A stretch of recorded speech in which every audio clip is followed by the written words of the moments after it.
Immigration, sir, you said you would be sending the worst of the worst to Guantanamo Bay. What we're finding out is that there are a lot of low-risk migrants who don't have a criminal background who are also being sent. Are you thinking about this differently now? No, they're going to be brought back to their countries.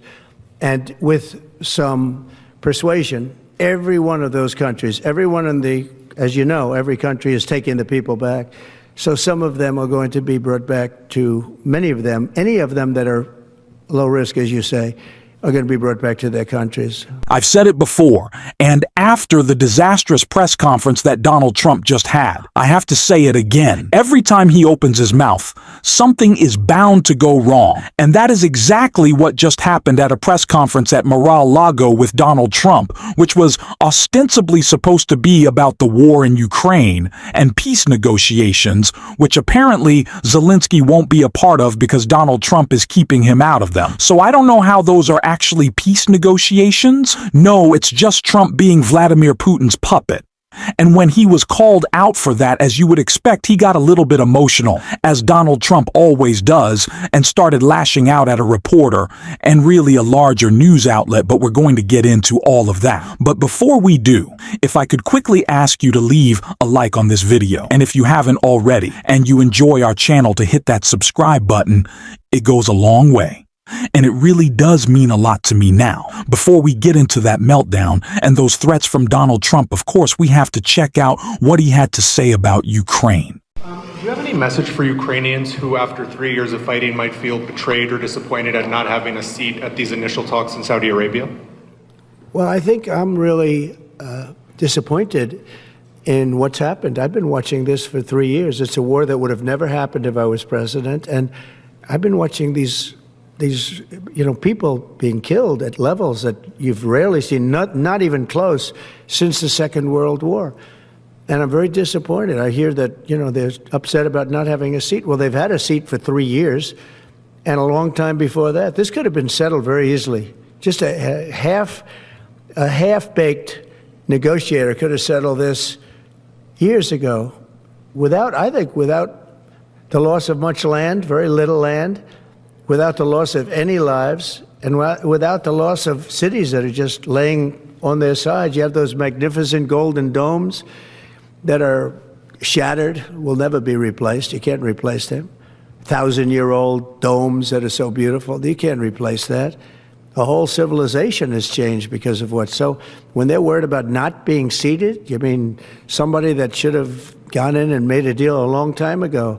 I don't understand what this means. They've had a seat at the table for 3 years. Do you mean defending against the violent invasion from Vladimir Putin, that was having a seat at the table, receiving the aid necessary for our ally, that Joe Biden united the world around supporting, that was having a seat at the table? I don't understand what Trump is trying to say here. He's been very clearly upset with Zelensky lately. That is why he is cutting him out of the talk that he is having with Vladimir Putin and Saudi Arabia, of all places. That's not a shock. But the Kremlin talking points continued with what Trump said right here. We're hearing that Russia wants to force Ukraine to hold new elections in order to sign any kind of a peace deal. Is that something that the U.S. would ever support? Well, we have a situation where we haven't had elections in Ukraine, where we have martial law, or essentially martial law in Ukraine, where the leader in Ukraine, I mean, I hate to say it, but he's down at 4% approval rating, and where a country has been blown to smithereens. You got most of the cities are laying on their sides. The buildings are collapsed. It looks like a massive demolition site. So many of the cities. I mean, they haven't done it in Kiev because I guess they don't want to shoot too many rockets in there. They've done it 20%, but they haven't done it 100%. If they wanted to do it 100%, it would probably happen very quickly. But you have cities that are absolutely decimated. And yeah, I would say that, when they want a seat at the table, you could say the people wouldn't the people of Ukraine have to say, it's been a long time since we've had an election. That's not a Russia thing. That's something coming from me and coming from many other countries also. I don't know if this is a bit of projection from our petulant child president who's seeing his approval ratings drop right now, but to say that Zelensky has a 4% approval rating and that he's against democracy, these are the Putin talking points. These are coming straight from the Kremlin. He in fact actually sounds like An right now because he's pushing all these Russian talking points. But I don't even know what Trump is trying to say. But of course, he just got more and more upset. And when Trump is talking about something that looks bad for him, what does he have to do? He has to lash out and he has to distract. And that is what he did when he started attacking the AP right here. Take for you to reconsider the restrictions on the Associated Press. And secondly, some of your advisors are concerned with the Associated Press's style guide, using language and giving guidance to not use words like illegal immigrant or to use phrases like gender-affirming care. And they're concerned about that being an encroaching amount of liberalism in the way in which the press writes about things. Do you share those concerns? Well, I do think that some of the phrases that they want to use are ridiculous, and I think, frankly, they become obsolete, especially in the last 3 weeks, because many things have happened in the last 3 weeks. And I didn't know about that, but I would say that if they want to use certain phrases like that, and I guess some are okay, but many aren't, but the Associated Press just refuses to go with what the law is and what is taking place. It's called the Gulf of America now. It's not called the Gulf of Mexico any longer. I have the right to do it, just like we have the right to do Mount McKinley, and nobody's even challenging that. But only the essentially, it's primarily the Associated Press, and I don't know what they're doing, but I just say that we're going to keep them out until such time as they agree that it's the Gulf of America. We're very proud of this country, and we want it to be the Gulf of America. Once again, we see Trump threatening the Associated Press, going after their reporters, and really just kind of yelling at that reporter who asked him a very fair question about why the free speech president and the free speech absolutist and Elon Musk, how he has described himself, are so cool with censorship. We just made a video about this, but Elon Musk has called for the entire staff of 60 Minutes to have a very long prison sentence. First of all, I don't know what that means. I also don't know how that supports free speech, but neither do they. That's kind of the entire point of their stick is. It's lying, it's ocracy, it's nonsense coming out of their mouths at all times, and it of course continue. When Donald Trump was asked about a very important story right now, if Elon Musk lied on his affidavit, criminal conduct by the way, about whether he actually works for the government or not, if he's a consultant, if he's a special advisor to the presidency, if he's heading up Doge, what did Donald Trump have to say?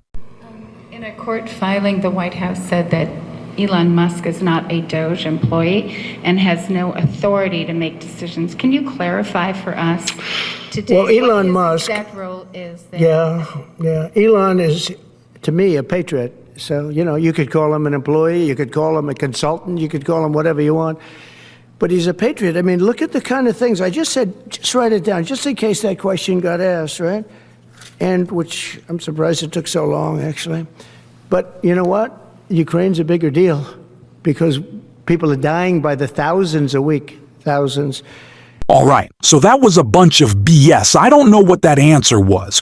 Trump is very clearly trying to blur lines between him and Elon. I don't want to give him credit. I hate to do that. I don't know if this is like hate saying this, but like kind of 40 chess. If Trump, there's two options here. Trump either really likes being around Elon Musk because he's a billionaire and Trump loves billionaires. That is a legitimate possibility, which is crazy because I don't know why anyone would like spending time with Elon Musk, but there's that. Or he knows how unpopular Elon is becoming. He knows all of the problems he's caused.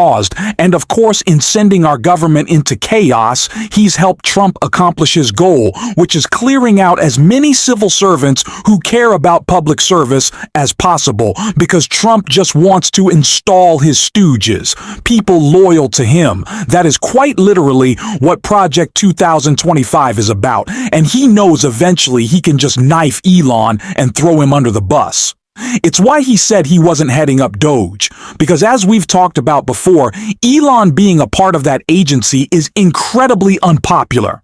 Incredibly unpopular. And so are all the decisions he's made recently, especially with regards to Social Security, which Trump was asked about right here.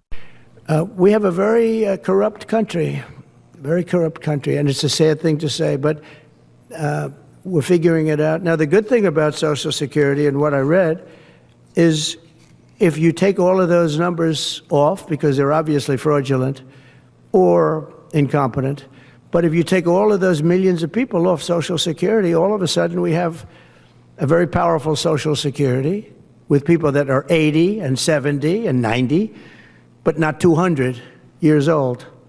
So it's a very positive thing. How about over here? Yeah. If I was on Social Security, I would be really scared right now. Because it's clear that this is all starting out as there's a bunch of dead people on it. Millions of dead people. Which we know that's not true. This is ridiculous. It is an incredibly effective program and agency that makes up such a substantial portion of the government budget. Do you seriously believe?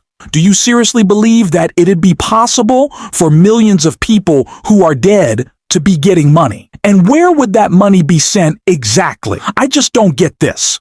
And if you cared about doing an audit, bring in some auditors. Don't fire the inspector generals who are concerned with looking out for this waste. But if you want to take a look at a different place, making up a huge portion of the government budget that actually is always failing audits, unable to pass them the DOD, but that's where all of Elon's contracts are, can't do that. Then can't do that. Can't actually take accountability. Speaking of which, Trump right here definitely couldn't take accountability. Mr. President, there was a big wave of probationary federal workers who were fired over the weekend. Some of these workers focused on nuclear weapons security were immediately rehired. Do you have any concerns about how these terminations have No, gone? not at all. I think we have to just do what we have to do. It's, it's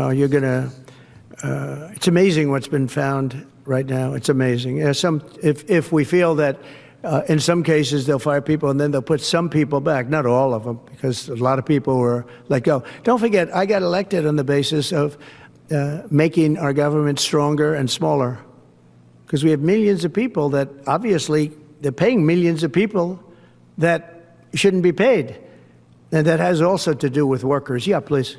No, go. This is what I'm talking about. This is why I think there's a potential for throwing Elon under the bus, which would just chef's kiss. That would be so sweet, wouldn't it? Wouldn't that just be so nice if, they broke up and it was just a fiery, angry civil war? He says it is not his fault that these mass firings have been a massive failure.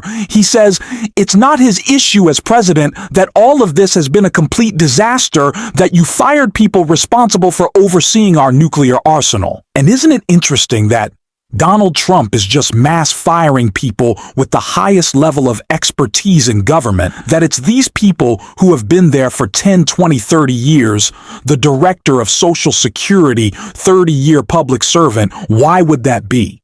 Do you think it's because the people who have been there longest kind of know how to pull the strings of making sure Donald Trump can't go full fascist, full dictator?